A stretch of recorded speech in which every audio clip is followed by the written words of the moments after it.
I've been carrying the weight of this pain for 5 years, and every time it comes to mind, it cuts just as deeply as it did the first day. Let me start from the beginning. I'm married and have a daughter. For the most part, my relationship with my wife has always been strong. She's loving, supportive, and takes care of me. We rarely had serious issues. But despite how good I had it, I did something unforgivable. I betrayed her trust. I cheated on her, even though I loved her deeply. She never suspected anything and trusted me completely. To make matters worse, my affair was with the wife of my best friend. This friend had been by my side for years. We shared almost everything about our lives. And yet, I crossed a line I never should have. When he found out, he was furious. He confronted me, hurled insults, and things nearly turned physical. After that, our friendship ended, and he divorced his wife. I knew I had destroyed not just my marriage but another person's life. Filled with guilt, I ended the affair and vowed to change. To this day, my wife still has no idea. Or so I thought. About a year after everything had happened, I traveled abroad for work. One day, I received a message that would change everything. When I opened it, I was horrified. It was a video from my former best friend. In the video, he was in bed with my wife in our home, on our bed. I couldn't process what I was seeing. They were laughing, teasing the camera, and it was clear that he sent this as revenge. My wife's expression cut me the most. She was smiling and seemed to enjoy every moment of humiliating me. I called her immediately, but she didn't answer. The moment I returned home, I confronted her, unable to contain my anger. She didn't deny anything. Instead, she looked at me, calm and unshaken, and said, "I trusted you. I never doubted you for a second. But you? You destroyed that trust when you cheated on me. You ruined your best friend's life by sleeping with his wife. So he and I decided to show you what betrayal feels like." Her words left me stunned, but she wasn't done. She went on to twist the knife, mocking me by saying my ex-friend was a better man than I'd ever been, especially in bed. "He's stronger, more passionate, and he knows how to satisfy a woman," she said with a smirk. I could barely stand hearing her. In a fit of rage, I told her I wanted a divorce. But she laughed in my face and said, "You can't. The law is on my side. I'll take half of everything you own. I'll get custody of our daughter, and if you push me, I'll accuse you of domestic violence. Don't forget, your ex-friend is a lawyer. He knows exactly how to win cases like this." She was right. My ex-friend, a skilled attorney, had once bragged to me about how men lost everything in divorce settlements. I felt trapped, cornered, and powerless. I tried apologizing, desperately hoping I could repair the damage I caused. But she wasn't interested. Instead, she continued her affair with my ex-friend, making no effort to hide it. Every time I left for work, she'd send me explicit photos and videos of them together. Each image and clip was carefully designed to humiliate me further. She'd mock me, comparing him to me, and praising him while belittling everything about me. It was torture, but I had no way out. I'd ruined my life with my own actions, and now I was paying the price. Though the affair ended years ago, the pain never left. Her treatment of me remains distant and cold. We haven't been intimate in years, and every time I think about what happened, the anger and disgust rise up again. I know I'm responsible for starting this mess, but living with this pain every day feels unbearable. Over the years, I've tried to come to terms with what happened, but no amount of time has dulled the pain. The betrayal cuts deeper than I ever thought possible. And while I know I set the events in motion with my own actions, her cruelty, the way she chose to punish me, feels like a wound that will never heal. For 5 years, we've lived in this hollow shell of a marriage. Outwardly, everything appears fine. To the outside world, we're a picture-perfect couple, a loving husband and wife raising their daughter.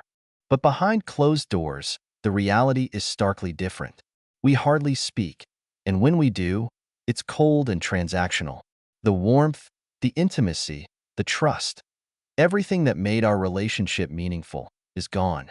Sometimes, I catch myself watching her when she's not looking.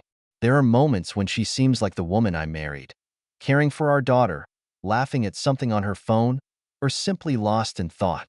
But then I remember the videos, the smirk on her face as she told me about my failures, and the weight of her words comes crashing down on me all over again.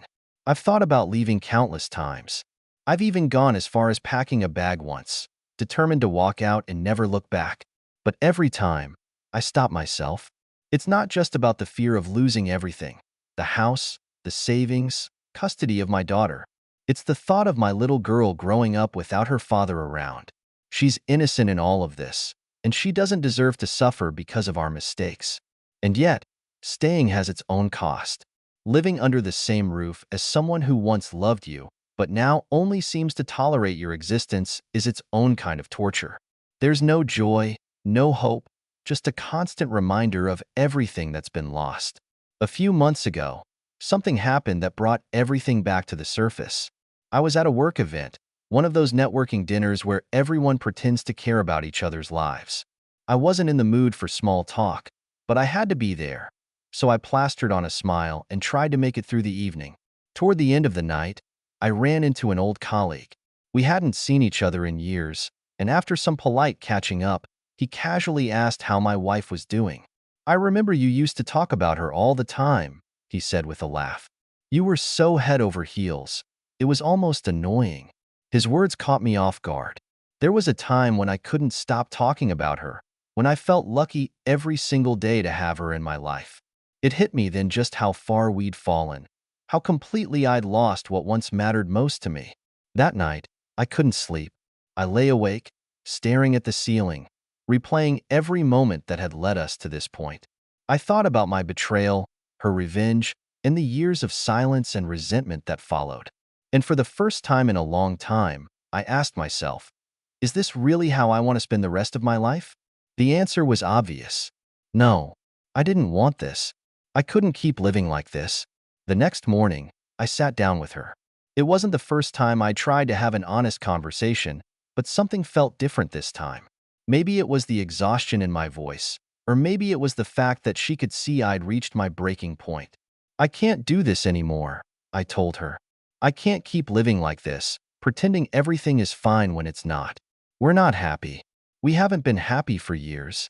She didn't say anything at first, just stared at me with that same guarded expression she's worn for years. When she finally spoke, her voice was quiet but firm. "And what do you expect me to do about it?" I told her the truth. "I don't know, but I can't keep pretending. If we're going to stay together, something has to change." For the first time in years, we had an honest conversation. It wasn't easy. We both said things that hurt, things we'd been holding back for years. She admitted that she still felt angry and betrayed by what I did, that she didn't know if she could ever truly forgive me. I told her how much her revenge had destroyed me, how the things she said and did had left scars I didn't think would ever heal. By the end of it, we were both exhausted. But for the first time in years, I felt like we were being real with each other. I don't know what the future holds for us. Part of me thinks we're too broken to fix, that the years of pain and resentment have created a divide we'll never be able to cross. But another part of me hopes that maybe, just maybe, this is the beginning of something new. We've started seeing a therapist, something I never thought we'd do. It's not easy, and there are days when it feels like we're not making any progress. But there are also moments, small as they are, that give me hope. A shared laugh, a genuine apology, a glimpse of the people we used to be. I don't know if we'll make it. Maybe this is just a temporary reprieve before the inevitable end. But for now, I'm trying. For my daughter, for myself, and maybe even for her. Because as much as I've been hurt, as much as I've hated her for what she did, there's still a part of me that remembers why I fell in love with her in the first place. And maybe, just maybe, that's enough to start again.